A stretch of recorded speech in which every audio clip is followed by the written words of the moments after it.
Chris Bolts coming in with another video on the beginning after the end. Man, it just seems like the controversy around this anime is not going to be dying down anytime soon. Man, the author has had to come out and basically is addressing the audience in regards to the current situation surrounding his work of art. But before I do get into the content, please remember to like, share, subscribe, turn on those post notifications. All that good stuff really helps me out in getting this channel built up and being able to bring stories like this to you. I did a video a few days ago. Fans hate the beginning after the end, anger at subpar presentation. And the anger had gotten so loud that a change.org petition was created, demand the cancellation and redo of the beginning after the end anime adaptation. Now, this was obviously not going to go anywhere.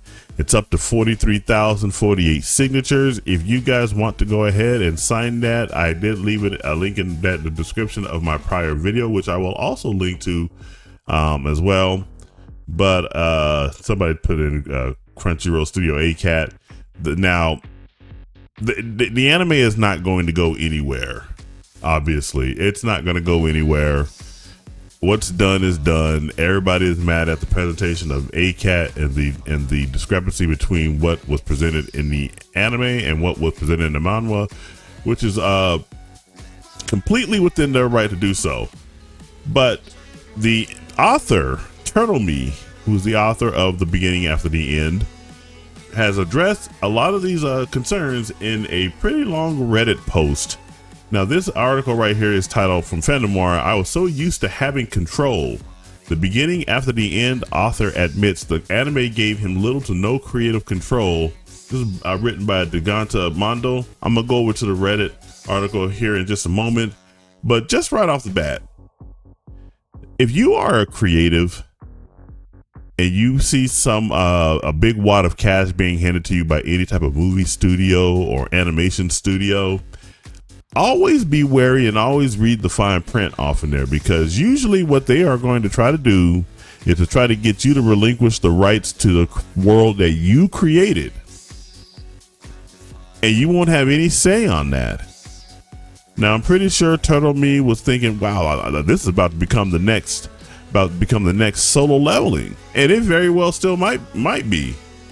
But the animation of TBATE, I'm gonna just use the abbreviation TBATE, T-Bait, is nowhere near what is presented in Solo Leveling.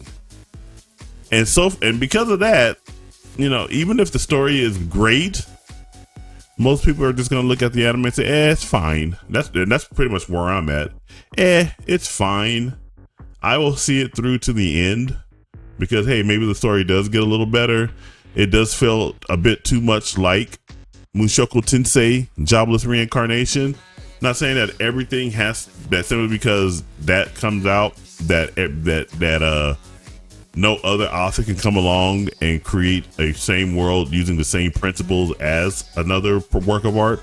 We all tend to copy everyone and other works of art because it does serve as inspiration. Imitation is the sincerest form of flattery, as the saying goes. But the thing is, though, you still want to present your best foot forward. Now, let me go over here to the Reddit post that TurtleMe had made. And so this is from TurtleMe. He wrote this about 2 days ago. And I'm going to read this in its entirety.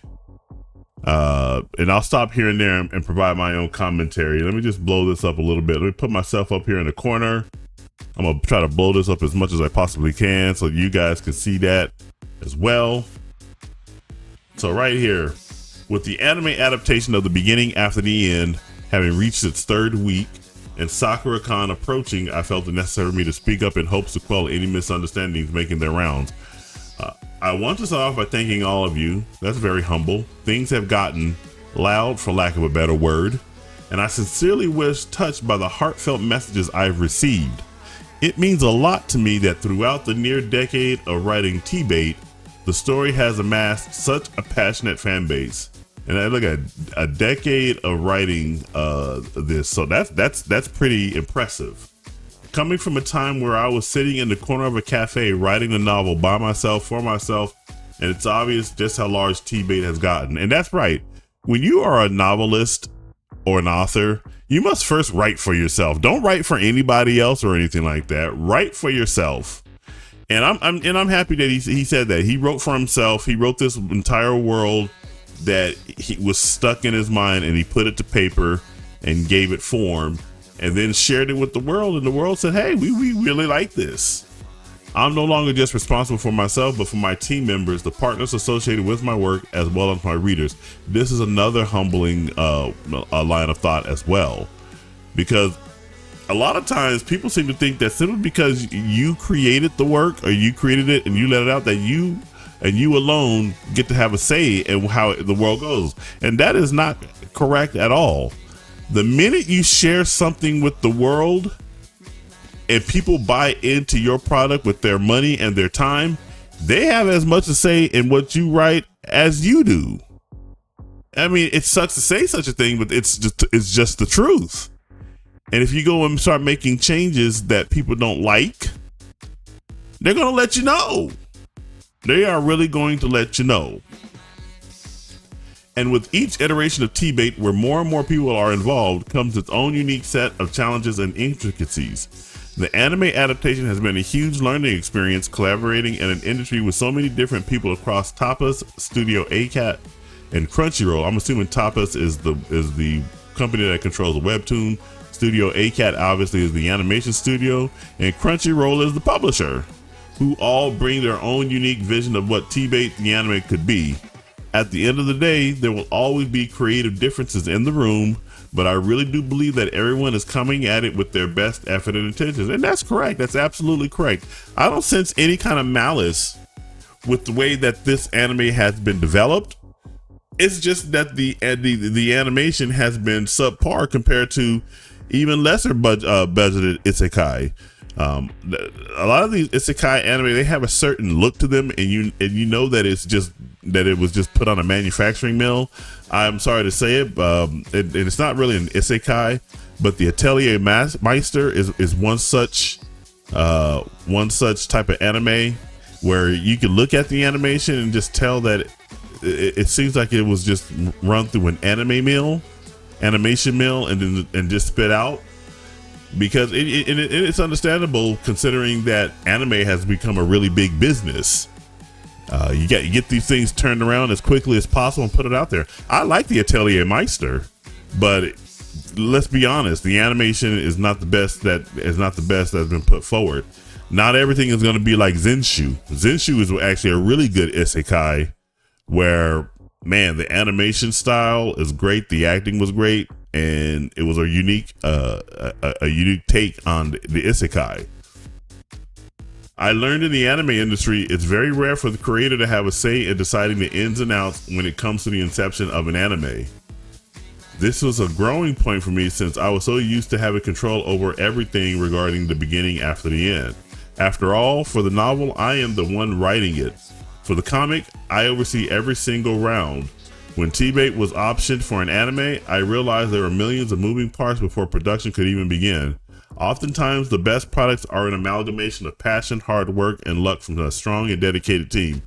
And I don't know at the beginning how it is for the anime. Maybe at some point you have to give up some control. But I do know that other mangakas like Eiichiro Oda, who's is probably what's the word I want to use? Not focal point, but the one person who stands out for me when it comes to having control. It seems that he pretty much has control over over One Piece from beginning to end. When they did the live action, he made sure to be involved. And at first I was thinking that, hey, that when One Piece was optioned by Netflix, I was like, oh man, this is gonna get the Death Note / Cowboy Bebop treatment, where the mangaka, the creator, is gonna be pushed to the side, and Netflix is gonna do whatever they want. But instead, Eiichiro Oda said, "Nope, I'm going to be involved. You are not killing my baby. You will run everything by me." And we see what the results have that there happened.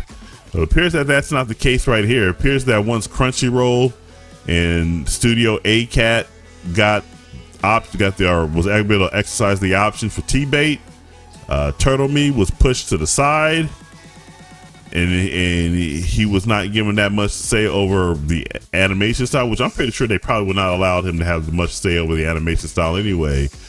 But it sucks that when you are the creator, you gotta be protective of your baby. You just have to.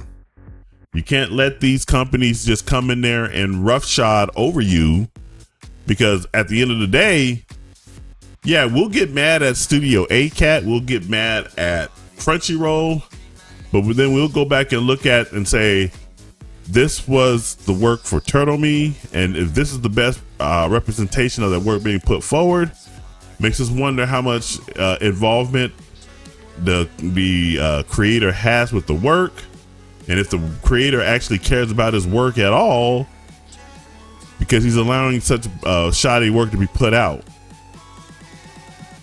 But as with anything, oh, by the way, ask George Lucas how he feels about what Disney Star Wars is doing, or rather what Disney is doing to Star Wars.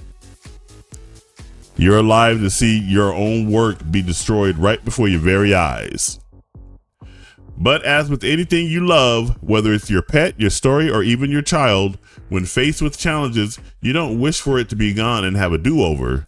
You support it through difficult times and push it up so that it can become something that you can cherish because of all the trials and tribulations you've overcome together. So yeah, that's something pretty good that TurtleMe is saying right there. You support it through difficult times and push it up. So maybe that sounds like he's going to try to get more involved in the future for the future anime. If this gets renewed for a second, if T-Bait gets renewed for a second season, who knows? When we first adapted T-Bait into a webcomic, it was just me and Fuyuki23 along with our editors. At the time, because of the limited resources, we were only able to put out episodes that were roughly 30 to 50 panels long, which was considered well below the industry standard. Complaints came about this, but in the end, the support that it ultimately garnered allowed our team to grow and to be able to improve despite the obstacles that came our way. Yeah, it's very hard. It's hard work bringing something like this to life. So that's appreciated. As the author of T-Bait, one who has spent 10 years writing almost 2 million words of this story. Wow, 2 million words. I just got through finishing my first novel, and I got to 178,000 words before I started editing it down. So that's a lot. I hope you'll believe me when I say that I want nothing but the best for this story. Whatever feelings you have for the anime, I am thankful for all the people behind the scenes who have given me this opportunity, and I'm thankful for all of you for helping make this happen in the first place. You stuck through T-Bait at its highs and lows, and so I ask for your support now. Please continue being the rock that gave T-Bait the time and chance to be where it is today. I'm not asking you to like something you don't, but please be respectful and set an example in the vast ocean that is the internet. Many creators think of their fan base as a double-edged sword, but as the one who is fortunate to be wielding this sword, I know that it all starts with acknowledging and respecting both blades. It means both sides of the blade. Every decision I make regarding T-Bait, I make with the intention of respecting myself and all of the time and tears I spent writing it, respecting those supporting me in an unfamiliar industry, and respecting you all in the hopes that whatever is made could be something you like. I'm only human, and not every one of my decisions may play out perfectly, but believe me when I say that I respect you, my fans, for your dedication and support for T-Bait. Still very much going to SoccerCon. Well, that's great, and I can't wait to meet those who can make it so I can share a special announcement with you all. So I'm gonna have to tune in for that one right there. But yeah, this is the author TurtleMe coming out. It's a nice letter and everything. It's a nice response to the controversy that's going on with the anime itself. Unfortunately, I don't think it's going to do much to quell the animation and the controversy, or to satisfy the backlash that has been developing.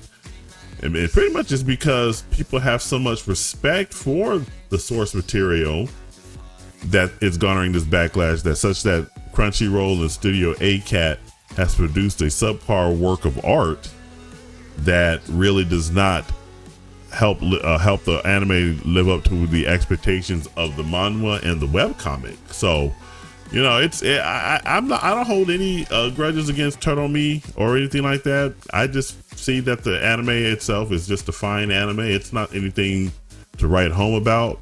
Maybe if there was better animation, my view might be different. Because I'll tell you one thing: when Solo Leveling released, the animation on Solo Leveling was fire.